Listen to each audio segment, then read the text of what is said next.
bunyi. Auba ang ngoi Arimathea mabu Joseph sa minbu hapa pada ja. Lau jisu fitna mo hayang koi Jihutilan de nyambu kaya doa mo. I pilot kang ke bay hayang jisu mang yalang cina dong. Wapa, jisu mang pamu ulang chia. Jisu mang foto. Awan de pilot de iman de jisu mang ha.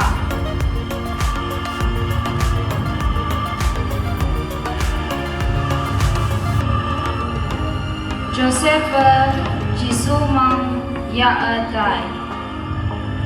Hayang Chào si tu nhị khai mà yốt hayang ia long yu sâu linh ngai bu yoi mangkok sa alama jisu mang mu hayang mangkok sa ta kep na long khao laba kepa angyang tai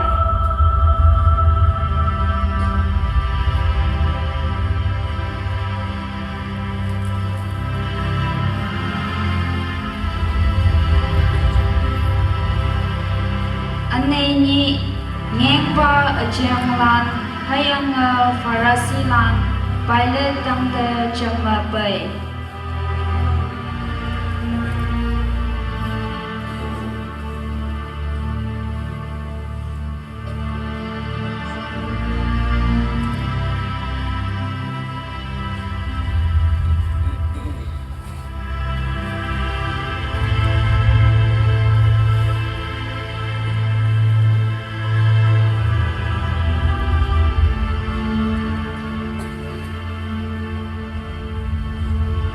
Yongba, atau tala ibai, i ayat ngo wande, i lim ngo yang i laksi iku ngo yang ki.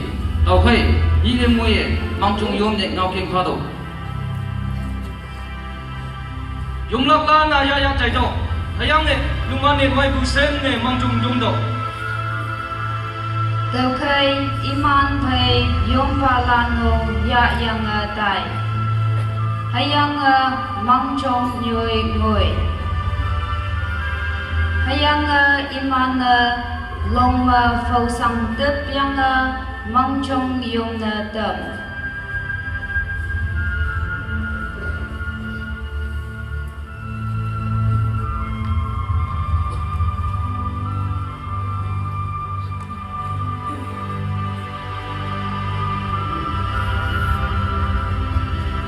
Âu ba nhà bông lan mang trong yong ngọ. Hawan de mok sa minwi ayong lay hang ching na yongwan pa song mok pa wang tang mapuyu hayang long khao nyu tui lui win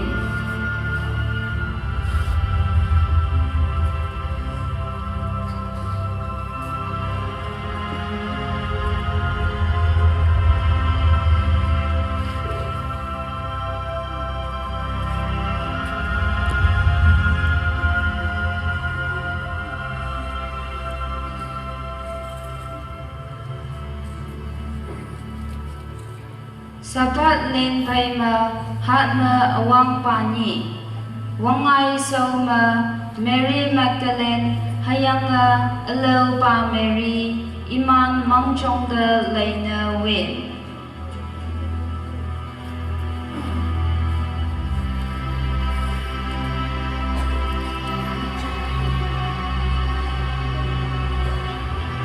lam iman haka tay ngao Chính là mang khóc xa từ cấp bùn đồng ao hiu in tâm phá lạc.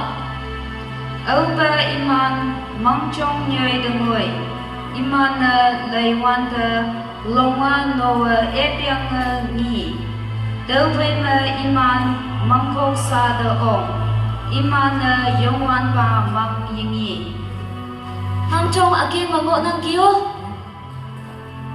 hayang minwi ayong lay ngok sa matani hilang bu inkek inyang iman pen mayong Naman kanyang. Hanga dumana yana libu yoma yampusi. Iya toma yina. Iya ibuki yang yiniki. Laida isibunyoida. Yungan pa daw may yun mo. Yungan pa yang yidiki. Ating ba yun mo? Tayo, ayang iibilande, yuan pa yang iibungaw kong atumto. Kay tuman daya. Daya. Teu khay iman mangchong mabu nyambu hayanga mongmay ayong phay mamsa yanatai. Hayanga ipilanda ponglak chingna iman phay. Peter John, mangchong mo ting mo nang ki. Tuman yungan pa yang yidiki. Kay tuman tayo nga laya. Jisu yang ibu ngau jayang bilan mangchong de phat. Hayang boy ting ma mangchong akyang ma ngo. Lai do. Mangchong akyang mo nang ki. Jisu yang yiniki. Ating man jiso yang iidiki.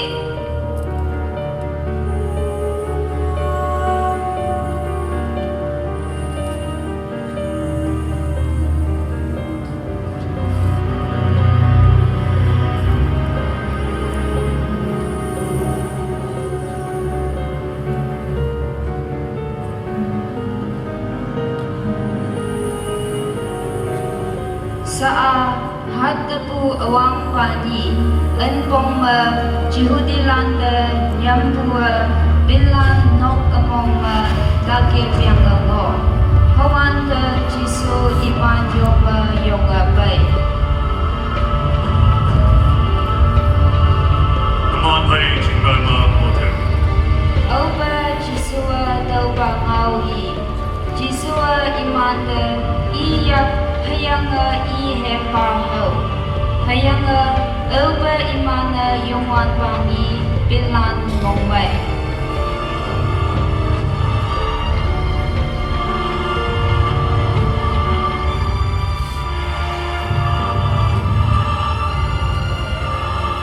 Saa Thomas nipet sa nyeku jisu bilan banmani yomaja jisu bay wanda iman pay yengo.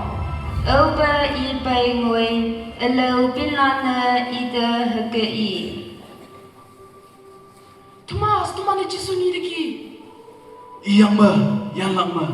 Hayang yang lang mi ma, ayang lan mantum. Hayang iheba mata, ayang lan mantum.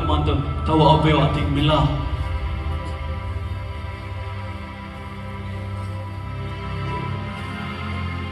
Nhi dat ngoyang i bilan enyo nok among ngo.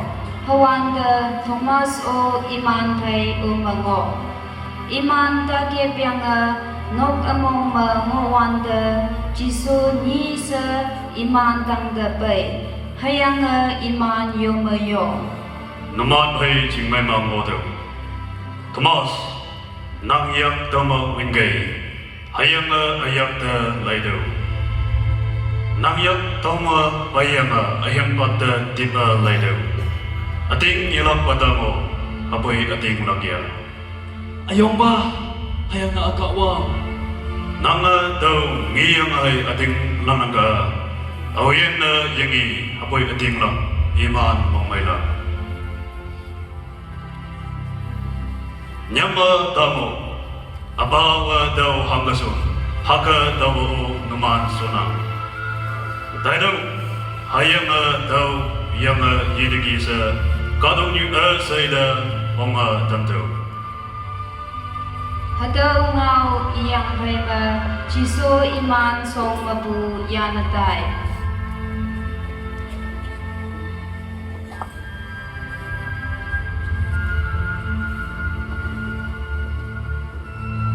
Hayang agam na ipilan pay olive katang ho.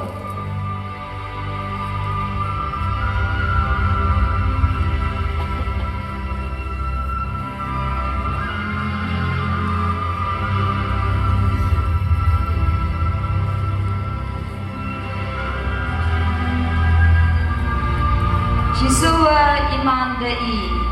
Wang tang hayang katong yung angan asay ada payangki. Tawkay, numana taya chat asay bina mianga apa aha hayanga yaha ajaw minma iman baptido. Hadaw mau yang payma jisua iya konga imanda muy mandam. Oba iya imanda muy mandam. I iman mabuyan. Hayanga i wangtang de uin. Hayanga iba yakja ima so.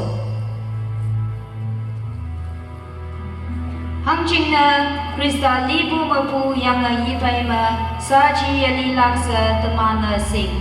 Libu pa i tangma saji wangtam yelam na. Yongwan pa yang iriki. 영원 바 양의이기 Hadaw palay kaya teman mo landa kawanga mo iman pa. Amen.